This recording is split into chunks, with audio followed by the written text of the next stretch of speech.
For someone that never experienced the language of the Lord, how would you describe the language? Oh, that's a very good question.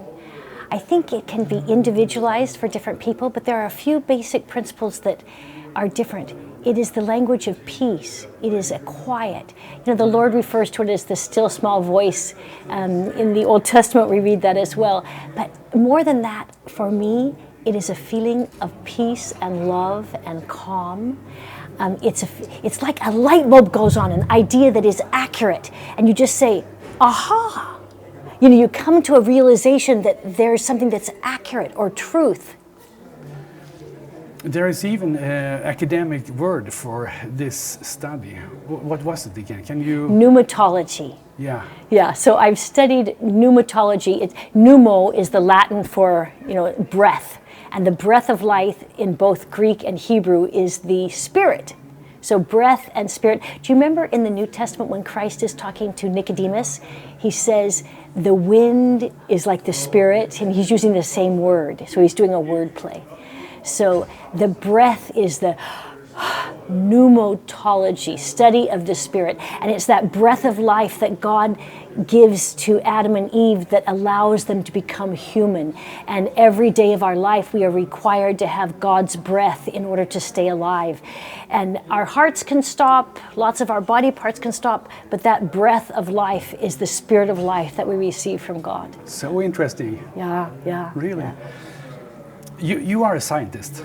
I studied nursing, yeah. Okay, right. But how would you describe the relation between science and religion?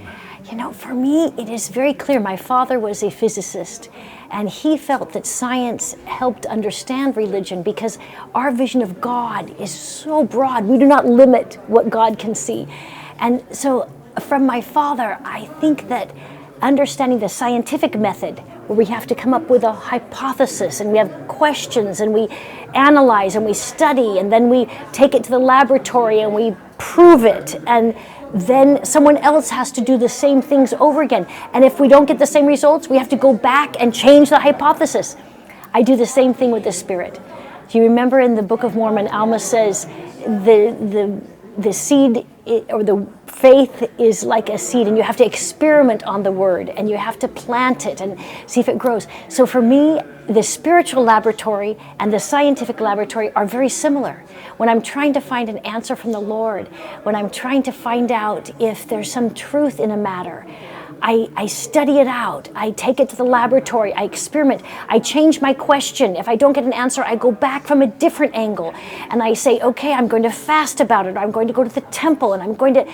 But I find that it's the same answer, whether it's to me or to someone else. And when many of us pray and receive the same answer, I believe it is divinely inspired.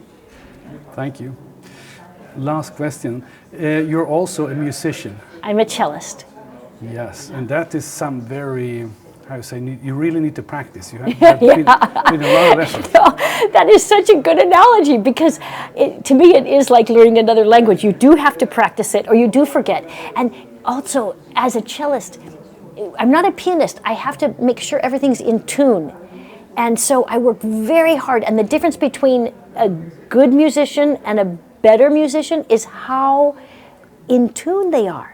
And I think it's interesting in English that when we talk about the inspiration of God, we refer to it as being in tune. And on the cello, we use fine tuning.